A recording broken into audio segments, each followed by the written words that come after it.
Assalamualaikum warahmatullahi wabarakatuh. Alhamdulillah, pada kesempatan kali ini podcast inspirasi kedatangan tamu istimewa. Bukan cuma Jogja saja yang istimewa, tapi ini ada tamu yang istimewa. Beliau ini salah satu santri dari Tegarrejo dan juga beliau ini aktif di beberapa organisasi. Nah, di antaranya beliau juga menjabat sebagai Ketua FKDT Kabupaten Pekalongan. Langsung saja kita sapa beliau. Assalamualaikum Pak Mutrofin. Waalaikumsalam. Terima kasih atas kehadirannya ini Pak di podcast ini. Sama-sama Mas. Sehat ini Pak? Alhamdulillah dalam perubahan cuaca ini kita memang harus persiapan kesehatan harus kita jaga Betul, Mas. betul, Alhamdulillah betul. sehat.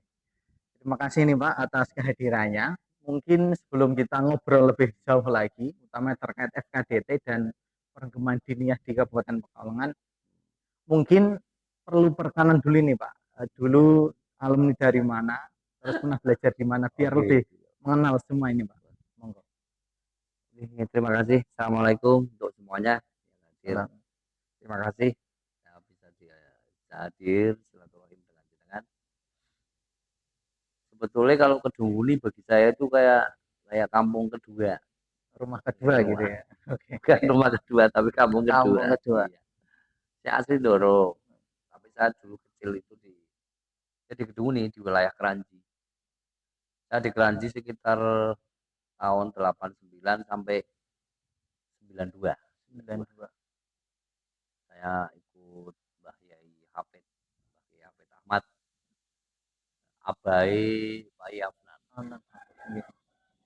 Dulu rame di situ, anak do mondok turu nang masjid, bantalan apa ya, senderan. Itu undang-undangan masjid. Kalau santri dulu kan nggak seperti santri sekarang. Ono kasure, bantal, Lebih banyak fasilitasnya gitu ya kalau sekarang ya. dikirim ben minggu. Nanti dulu tidak. Nanti dulu itu benar-benar klasik mengalir bahwa si santri itu diharapkan nanti terbiasa dengan hidup susah. Artinya begini, kalau hidup seneng tidak kaget. Kalau susah, saya biasa susah dari dulu. Jadi gemblengan di pondok itu betul-betul untuk masa depan yang lebih mapan untuk santri atau untuk masyarakat. Di 06, kemudian saya 92, kemudian saya ikut teman-teman di Tegarrejo dari Mbah Kiai Abdurrahman Kudori. Selama di Tegarrejo ya menang Mbah Kiai Abdurrahman Kudori, putra Kiai Kudori. Putra Kiai Kudori. Di sana berarti berapa tahun itu berarti Pak? Ya 92 sampai 2002 akhir. 92. Setelah dari Keranji berarti Dari Keranji. langsung ke sana. Ada. Padahal itu saya sudah mengembara, nggak cuma ke situ. Oh, Jadi singkatnya dari Keranji saya pindah ke Tegarrejo. Alhamdulillah kerasan, Kerasan. entah kerasan terpaksa atau kerasan belum berkerasan ingin nuntut ilmu, saya tidak tahu. Tapi alhamdulillah saya dikaruniai kerasan di pondok sekitar 11 atau 12. Kalau sama Keranji 14-an tahun. Saya juga pernah di Jawa Barat, tapi enggak saya hitung. Alhamdulillah bisa kembulung soleh, monggo ke depannya jadi wong soleh. Pokoknya pada intinya sudah makan banyak bangku pondok pesantren gitu ya. Luar biasa. Gripis Mas. Bangku pesantren nih. Tapi bangku pesantren. Terus habis dari Tegarrejo langsung di masyarakat apa sempat ke pendidikan formal juga? Saya setelah di Tegarrejo itu pulang tahun 2002 di rumah. Karena dawuh kiai yang saya pegang bahwa santri itu pulang yang ngaji. Saya ngaji lemrak seperti ustadz-ustadz, kiai-kiai di masjid, di musola, dan kebetulan saya ada majelis taklim sendiri di rumah. Saya itu ngelemprak sama ibu-ibu, sama bapak-bapak di lingkungan saya di lingkungan. Alhamdulillah sampai sekarang masih berjalan. Mudah-mudahan ya berjalan terus karena itu dawuh guru. Pulang mondok nasul ilmi. Mulang ngaji sak derajat sak pangkat begitu. Aku sing seneng iku. Mulang ngaji sak derajat sak pangkat itu kan enak. Saya bisa nih ngaji alif bakta ya saya sampaikan alif bakta aja. Enggak muluk-muluk saya harus buka kitab besar seperti kiai-kiai, seperti ulama enggak. Saya mempunyai apa saya sampaikan itu. Mudah-mudahan itu menjadi invest dari guru-guru kita juga bahwa ilmu jangan sampai berhenti di kita. Sampaikan kepada yang lain. Gitu, Mas. Oke, terima kasih ini Pak Mutrofin atas ceritanya yang diringkas. Sebenarnya prosesnya panjang dalam belajar, tapi tadi disampaikan beliau mondok kurang lebih berarti 15 tahunan mungkin ya, 14-15. Iya. Luar biasa. Oke, terus langsung saja ini Pak, yang ingin saya tanyakan karena ini menjabat sebagai Ketua FKDT, yang ingin saya tanyakan terkait madrasah diniyah, gitu Pak. Oke, sebelum saya menanyakan, perlu saya informasikan bahwa beliau ini juga ada beberapa organisasi yang sebenarnya kita semua sudah tahu ada di RMI, tetapi yang ingin saya perdalam yaitu terkait FKDT. Nah, untuk ketua FKDT ini menjabat dari tahun periode kapan ini, Pak? Oh iya. FKDT ya. Forum Komunikasi. Komunikasi Diniyah Takmiliyah. Singkatan baru dulu namanya FKMD. Forum Komunikasi Madrasah Diniyah. Dulu. Sekarang menjadi FKDT. FKDT Forum Komunikasi Diniyah Takmiliyah. Saya baru saja dari dulu ya ikut FKDT di kecamatan. Kemudian sama teman-teman gabung di kabupaten dan tahun 2021 atau 22 ya. Saya masuk di kabupaten dan konco-konco percayakan pada saya untuk di ketua FKDT. Jadi ya baru saja kita mengalir. Terus ini Pak, apa yang diharapkan diniyah-diniyah di Kabupaten Pekalongan, ada punya harapan apa setelah diamanai sebagai ketua FKD, apalagi kan di zaman sekarang ini diniyah ini ibarat kata masih namanya itu masih di bawah TPA atau TPG Pak, dan saya sempat menanyakan di beberapa orang yang di sekitar saya bahwa dulu itu awalnya itu lebih dulu ada diniyah Pak, daripada TPG gitu kan, lebih ya dulu itu ya adanya sekolah diniyah, ngajinya mungkin di di kiai-kiai kampung. Nah, tetapi sekarang ini ibarat kata TPQ yang lebih melejit, diniyah yang agak lebih agak di bawahnya. Betul. Dari segi ya jumlahnya dan namanya. Nah, mungkin fenomena hal ini Pak, monggo bisa diterangkan. Iya.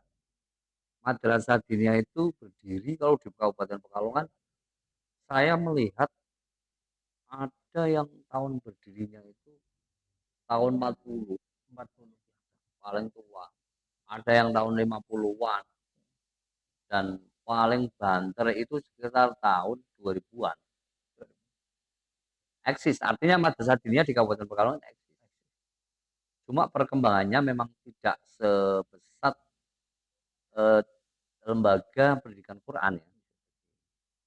Kenapa itu sebetulnya bisa kita raba? Karena di madrasah diniyah itu yang diajarkan kan banyak hal, tidak cuma Al-Quran. Karena di madrasah diniyah pokoknya tetap Al-Quran. Namun banyak pelajaran-pelajaran yang seperti di pesantren. Kalau saya gambarkan madrasah diniyah itu seperti pesantren, miniatur pesantren iya, gitu ya. Kayak pesantren, iya. Tapi nggak ada yang tidur di situ. Iya. Bukan anak mondok, tapi yang lebih ke anak itu dari rumah setiap sore datang ke madrasah diniyah kemudian pulang. Bukan mondok lah. Pelajaran pasti seperti mondok. Nah, itu yang mungkin menjadikan masyarakat Kabupaten Pekalongan dengan banyak terobosan dari para kiai, para tokoh di Kabupaten Pekalongan ingin melebarkan Quran ini biar cepat memasyarakatkan Al-Quran atau bagaimana. Dan dan lebih mudah karena di TPG salah yang saya pahami di TPG itu spesifik mempelajari Quran, cara membacanya, tajwidnya itu. Kalau di madrasah diniyah lain, mempelajari Al-Qur'an ya membacanya, kemudian isinya. Ini yang dimaksud para kiai itu, alimul Quran. Ya, ya, mempelajari Al-Qur'an sampai dalamnya, bukan cuma teksnya. Iya, iya. Alif lam mim itu saja tidak, namun sampai ke dalam. Lebih dalam lagi Iya. gitu ya daripada TPG. Jadi ya mungkin di antaranya juga yang saya pahami ada juga beberapa orang tua yang mungkin merasa cukup juga Pak. Oh Gitu. TPG sudah bisa membaca Al-Quran, itu merasa sudah cukup. Tapi kan sebenarnya masih eh, belum cukup ya Pak. Iya. Itu Ya kita gimana Pak? jangan terbujuk lah. Oke. Kita kadang-kadang menyaksikan, saya itu juga punya lembaga pendidikan Quran. Masyarakat atau wali murid jangan terbujuk ketika anak sudah diwisuda, sudah pakai toga, sudah bisa nangis di panggung, Oke. seakan-akan sudah selesai. Anak-anak itu sudah bisa baca Quran. Tapi lebih aplikasinya anak-anak itu setelah lulus di TPQ ya seharusnya melanjutkan ke madrasah diniyah, mempelajari sholat, mempelajari fikih, mempelajari tauhid, mempelajari hadis, mempelajari Quran itu di madrasah diniyah. Dan saya yakin di Kabupaten Pekalongan para ustadz atau ustazahnya, guru-guru di madrasah diniyah itu guru-guru yang kompeten. Rata-rata itu alumni pondok pesantren. Ada yang dari akademisi masuk juga banyak sekali. Kita lihat jumlah guru di Kabupaten Pekalongan yang begitu banyak, jumlah madrasah diniyah di Kabupaten Pekalongan juga cukup banyak.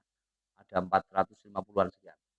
Belum mencapai 1000, tapi saya kira kalau dengan jumlah desa di Kabupaten Pekalongan itu, madrasah diniyah di Kabupaten Pekalongan sudah cukup banyak. Jadi apa namanya? Pada yang bisa saya tangkap bahwa orang tua jangan merasa puas setelah diwisuda TPQ gitu Iya, ya. Masih ada betul. jenjang selanjutnya agar memperdalam lagi sebagai seorang muslim. Ini ada cerita unik ini Pak Mutrofin. Iya. Saya juga ikut ngajar di UIN juga Pak, Oke. meskipun tidak full. Dan saya juga sempat apa namanya ikut ngetes gitu Pak. Nah, ada beberapa yang saya tes. Ini maaf ini Pak sebagai refleksi bagi apa namanya kita semua. Ada yang saya tanya fardunya wudhu ada berapa? Ada yang jawab 3 Pak. Iya. Ada yang jawab 8 atau 10. Iya.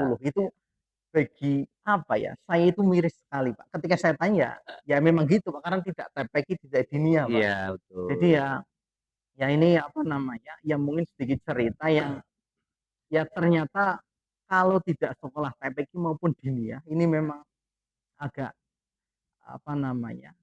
Miris gitu Pak Iya, terkait betul. ilmu pengetahuannya. Oke, itu sedikit apa namanya intermezzo Pak Iya. cerita terkait begitu Sama-sama. pentingnya sekolah di masa anak-anak TPQ utamanya diniyah juga Pak. Iya.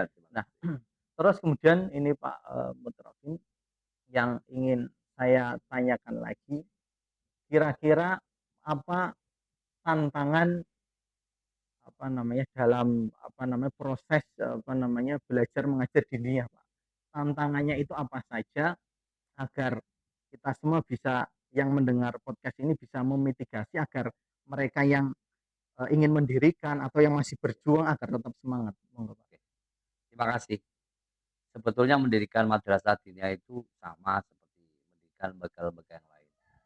Harus punya semangat berjuang, semangat taklim, semangatnya mengajar itu tidak berhenti. Kalau menurut saya semangatnya semangat apa? Semangat mengajar.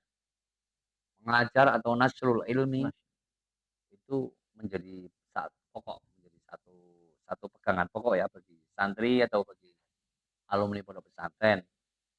Kita tahu di Kabupaten Pekalongan sangat membutuhkan itu. Banyak fenomena yang lain seperti yang jangan sampaikan di depan. Ayo, maka di madrasah diniyah kemarin saya sudah menyampaikan di rapat kerja madrasah diniyah sudah kita sepakati untuk mengampu kebutuhan masyarakat tentang fikih, tentang hadis, tentang tauhidnya diwajibkan 3 pokok pelajaran. dan itu mudah untuk para santri atau alumni yang pulang dari pondok itu sangat ya standar lah. Ada Arba'in Nawawi, kita kenal ada Safinatun Najah, kita kenal lagi ada ah, itu hadis sama fikih ya, ada tauhidnya yo, akidatul awam itu kan pelajaran-pelajaran yang bagi masyarakat saya kira dasar. Jangan lupa mendirikan madrasah diniyah seperti yang saya sampaikan di depan. Madrasah diniyah itu koyo pondok, mong dudu pondok krana ora ana anak-anake sing turu nang madrasah diniyah. Nah, salah satu kesuksesan dari guru madrasah diniyah itu membawa para santrinya itu minat pondoknya besar. Jangan sampai guru di madrasah diniyah itu merasa sedih ketika santri-santrinya, ah aku tahun ngarep arep mondok wae. Itu justru kita bangga. Ada satu keberhasilan yang dibawa oleh guru atau ustadz ustadzah di madrasah tersebut, di mana beliau dulu mondok di mana, pasti ikuti saya mondoknya ke itu Pak Ustadz yang dulu mondok di mana begitu. Justru menjadi satu menurut saya satu keberhasilan. Bukan satu wah anaknya muridin teh santrinya habis, santri madrasah ini ya corona do mondok kabeh. Alhamdulillah karena kita mempersiapkan. Sekali lagi gudangnya ilmu ya menurut saya kalau ingin mendalami ilmu benar-benar ilmu agama ya ke pondok pesantren. Saya tidak menafikan atau menghilangkan perguruan tinggi. Ya, kalau orang itu pas kebetulan apa ya bernasib bisa ke perguruan tinggi. Kalau yang tidak kan di pondok pesantren atau di madrasah diniyah. Kita kembali ke madrasah diniyah. Ini menjadi satu jawaban. Ingin mendapatkan ilmu yang paling mudah itu di madrasah diniyah. Fikihnya kita karena itu kebutuhan keseharian kita. Tauhid keyakinan kita biar kuat dan ingin meniru Rasulullah SAW kita melalui hadis-hadis beliau.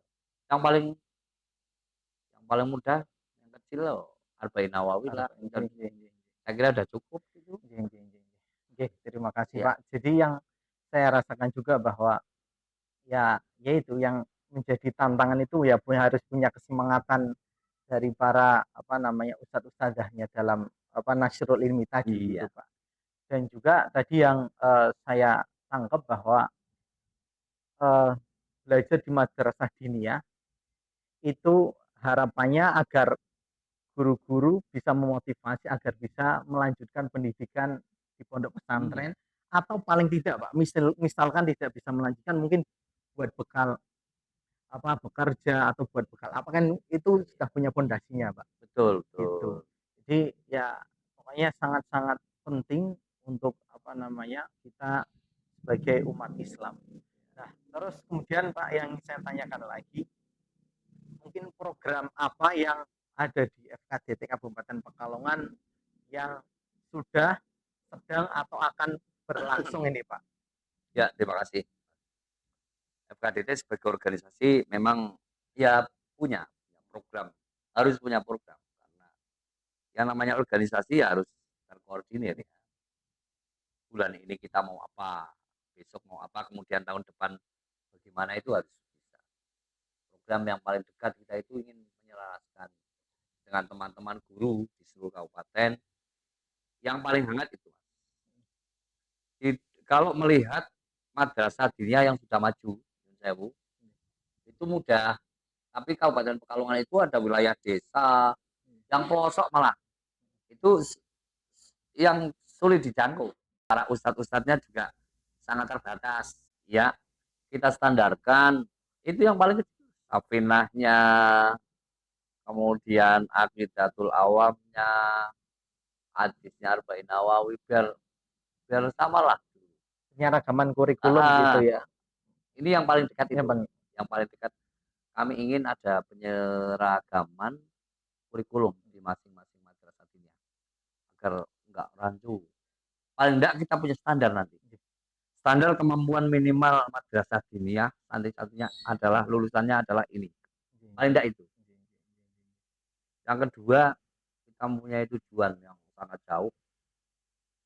Minimal itu satu madrasah diniyah santrinya ini sering saya sampaikan ke teman-teman pengurus, satu madrasah diniyah satu santri pondok pesantren.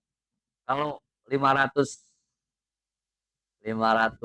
madrasah diniyah berarti 500 santri setiap tahun. Dan itu sudah punya bekal di madrasah diniyah. Saya yakin ketika masuk ke pondok pesantren akan lebih ringan. cepat menyesuaikan di pondok pesantren.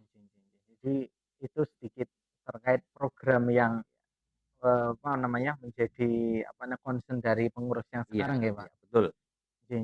Jadi apa namanya itu sedikit gambaran dari program kerja dari FKDT Kabupaten Pekalongan. Nah terus kemudian yang terakhir ini Pak, apa yang perlu disampaikan lagi untuk teman-teman di Sahabat Pods ini terkait madrasah diniyah Pak? Apa yang perlu disampaikan agar mereka itu ya lebih paham, lebih mengenal madrasah diniyah gitu Pak. Monggo Pak. Terima kasih. Sebagai closing saya sangat berharap madrasah diniyah Kabupaten Pekalongan madrasahnya semakin besar, wali santrinya semakin memahami keberadaan madrasah diniyah itu penting di masyarakat. Sekali lagi, yang punya anak-anak di Taman Pendidikan Al-Quran atau lembaga pendidikan Al-Quran itu teruskan ke madrasah diniyah. Saya yakin sangat penting bahwa madrasah diniyah di Kabupaten Pekalongan adalah salah satu lembaga pendidikan yang dibutuhkan oleh masyarakat Kabupaten Pekalongan untuk menjadikan Kabupaten Pekalongan kembali slogannya adalah santri. Walaupun kalau santri disingkat santri itu apa? Aman nyaman itu kan enggak, tapi santri secara utuh bahwa Kabupaten Pekalongan itu ya santri. Sore sarungan, tekan begitu ya. Pagi bekerja, sore sarungan. Karena santri di Kabupaten Pekalongan tidak sama dengan santri-santri di kabupaten lain. Lebih salah gitu. Mudah-mudahan kita bisa bersama-sama memajukan Kabupaten Pekalongan. Saya yang di Madrasah Diniyah melalui Madrasah Diniyah yang teman-teman di aspek lain monggo lah kita bareng-bareng Kabupaten Pekalongan itu akan lebih gayeng, Kabupaten Pekalongan akan lebih maju. Harapannya lebih santri lagi. Jadi itu teman-teman sebagai closing statement. Jadi menjaga diniyah, merawat diniyah, membumikan diniyah itu juga bagian dari menjaga Pekalongan kota santri. Itu sahabat-sahabat Pods semuanya yang bisa saya sampaikan pada kesempatan kali ini. Terima kasih banyak ini Pak Mutrofin atas kesempatannya. Semoga tidak kapok, di lain waktu bisa bermain lagi. Siap, antar. Oke, itu saja mungkin yang bisa saya sampaikan. Tunggu di episode-episode selanjutnya akan memberikan inspirasi ke teman-teman semua. Terima kasih. Wassalamualaikum warahmatullahi wabarakatuh.